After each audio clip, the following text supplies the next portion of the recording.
Iran's influence continues to grow in the Middle East as oil wars continue to spread. To Tehran's delight, world oil prices continue to climb as a result of the turmoil. Where will the Middle East turmoil lead? We'll answer today on Politics and Religion. Look, there are two things I don't discuss: politics and religion. In my house, we don't talk about politics and we don't talk about religion. I'll talk to you about anything except politics and religion. I never talk about politics and religion. Politics determines how we'll live here on earth.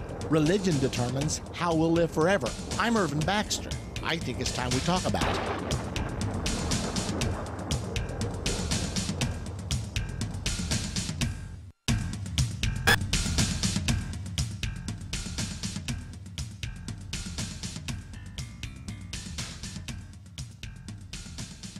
Well, it's almost like 1989 all over again. Do you remember that? Do you remember the Velvet Revolution as it swept through Europe?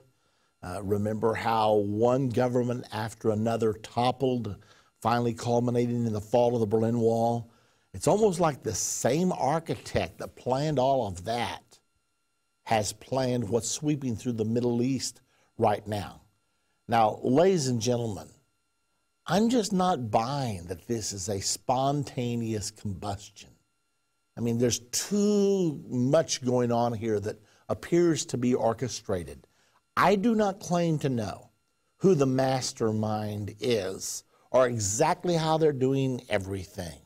But it's like one country after another, and they're even publishing articles. Saudi Arabia is next. Pakistan is next. Well, now, when you begin to talk about flipping the government of Pakistan, you're talking about 100 nuclear weapons under the control of the Pakistani government. So how are we going to deal with all this? What's going on here? That's a question that all of us need to know probably before it's too late. I have an article in front of me, Middle East oil war spreads. First demonstrations in Saudi Arabia, Iraq refinery blasted. Now, let me see if I can give this some significance. You know that Iran has been right at the core of this whole thing. For several years now, the United States has led the international community in a campaign against Iran. We have vilified Iran. We have said Iran is trying to produce a nuclear weapon. Iran continually says we are not trying to produce a nuclear weapon. However, Iran was trying to produce one back in 2003, which she admitted. But then when we attacked Iraq, Iran suddenly decided to discontinue her nuclear program. It became open knowledge that that was the case. Consequently, when Iran started its uranium enrichment program back up 2 or 3 years later, the world community did not trust Iran with this knowledge, especially since the leaders of Iran believe that they are called upon and ordained of Allah to generate a great world reform, a great world war. And since they believe that, and they were trying to enrich uranium, even though they have oil in abundance, I think gasoline in Iran is like 10 cents a gallon. Can you believe it or not? You're paying $4, $5, $6 a gallon. So they've got oil in abundance. Why this drive for nuclear power? Now, they said we want to be able to sell our oil to other people, and thus we want to use nuclear power for ourselves. Well, that sounds like a pretty lame excuse, but that's what's going on and has been going on. Well, now then, the international community has leveled 4 levels of sanctions against the nation of Iran, and one of them being to limit the amount of oil sold. But here's what's happening as a result of these oil prices raising so dramatically. In 2010, sanctions slashed Iran's oil revenue from $120 billion to $80 billion. For example, I think they produced 6.6 billion barrels a month, or $6.6 billion a month, whereas in February of 2011, it shot up to $10 billion as a result of the Middle East increase of oil. So what are we saying? We're saying that their revenue was $10 billion a month before the sanctions, and now with all the unrest sweeping through the Middle East, their revenue is $10 billion a month. So the sanctions are not hurting them whatsoever. It has become a total mockery because of all of these oil prices as a result of all the conflict that's raging through the Middle East right now. They actually, in the article, call the present revolution the fuel war. So as we're watching Egypt, we're watching the Muslim Brotherhood gaining power. Now, don't say they're not gaining power, because the first week after Mubarak leaves, there's this huge platform in the middle of Tahrir Square, and you've got a Muslim cleric who's been banished from Egypt for 30 years. Now he's back and preaching to 1 million Muslims, and he's calling for jihad, denouncing the peace treaty with the Middle East. So this is not just some kind of an innocuous shift of power here. There's something more than that going on. And I'll be frank with you. I don't have the inside dope. I can't tell you everything. Now, I do know where it's leading, and we're going to talk about that on the program today. I know where it's leading, but I can't quite figure out. I'm trying to figure out where President Obama is with this whole thing. Because, I mean, the minute Mubarak's demonstration started, Obama started calling for him to step down. And it was obvious that he wanted to topple Mubarak. And I'm not saying that Mubarak's regime was a desirable regime. At the same time, knowing who might come to power, I mean, now we have this Muslim speaking, no one else allowed to speak to 1 million people at Friday prayers in downtown Cairo. Is that what we want? Is that what we are promoting? Now, in the meantime, the news comes today, and let me see if I can find it for you, because it's really interesting that in Iran, they have now arrested the 2 leading opposers of the administration in Iran. Now, how do you put this together? The 2 men have been under house arrest.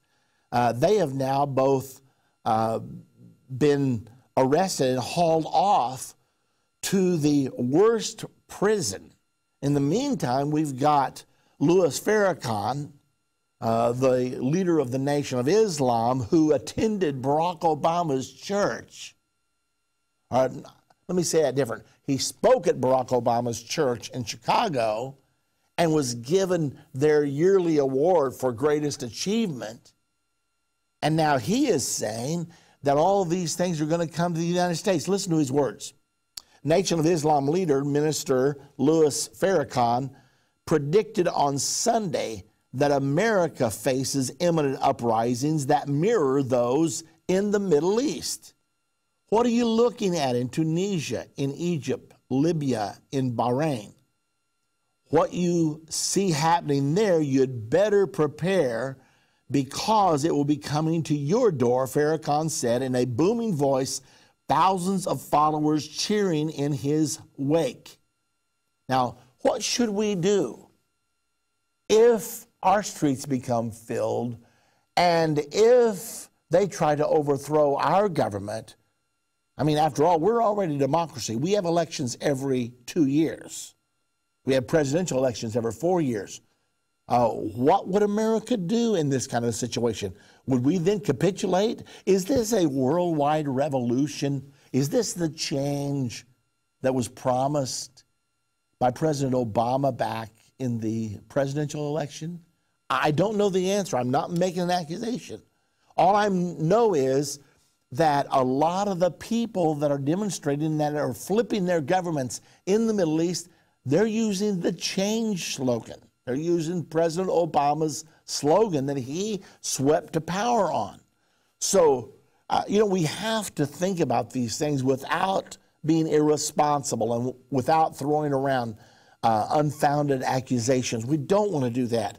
But we do need to understand what's happening. And I'm going to cut to the chase because we know where this is leading.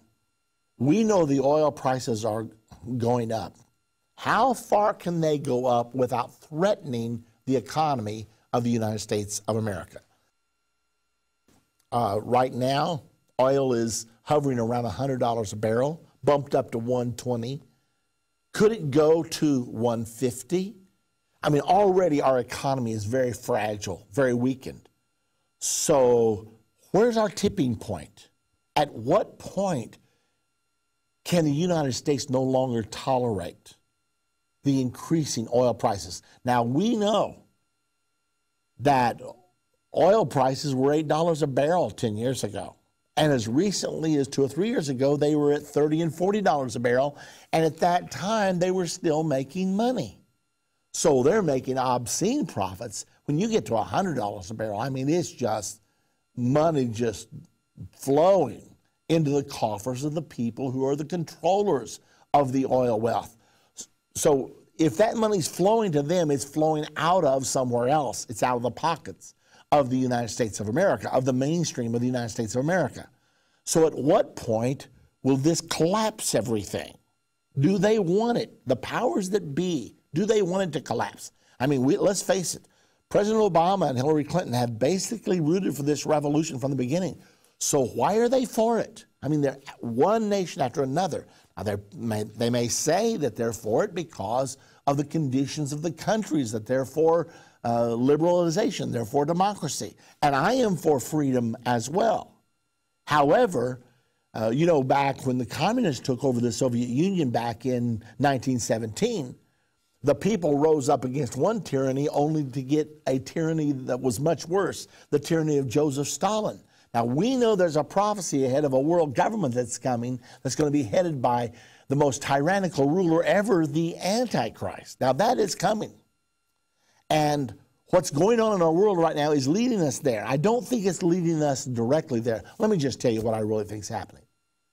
I believe that the present unrest is going to trigger the war that kills 1/3 of mankind. And then the war that kills 1/3 of mankind will sweep the Antichrist into power as a man with answers. So the question is, how soon does this war happen? Well, if the United States of America believes that its very existence as a modern state is threatened,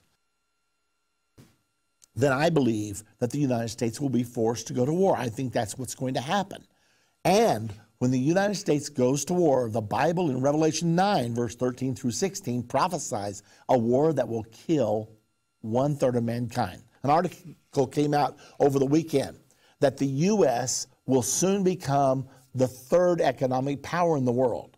They said that by 2020, China will become number 1, and by 2040 or 50, India will become number 2, and that will relegate the United States of America to number 3. Really, we're probably going to end up number 4 or 5 behind the European Union. So with this trend coming, but it could come much faster than that because of the preponderance of our debt that we're owing right now. So the big question is, where's all this leading? What's going to happen? We're going to continue to talk about this because this is going to affect us. It's going to affect you. It's going to affect me. And more than anything else, it has a spiritual implication, and that's the thing that I'm most concerned about. We'll be right back.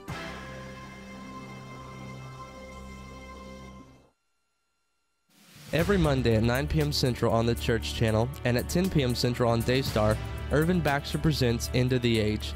End of the Age is a 30-minute program which gives intricate details about how Bible prophecy is not only true, but also how it lines up so perfectly with events going on in the world right now. Don't miss one End of the Age program every Monday at 9 p.m. Central on the Church Channel and at 10 p.m. Central on Daystar. Visit endtime.com for more details or call 1-800-ENDTIME. When you think about Bible prophecy or the end of the world, what comes to mind? War, destruction, famine, disease, 666, mark of the beast, Antichrist, false prophet, 4 horsemen, trumpets, seals, and vials. What about 2012? How does all of this affect you as a teenager in today's world? Those are all good questions, but the thing to remember is that Bible prophecy was not put here for us to be afraid of it, but for us to know what is to come. When I was a kid, I used to pretend that I could see the future and predict what was going to happen.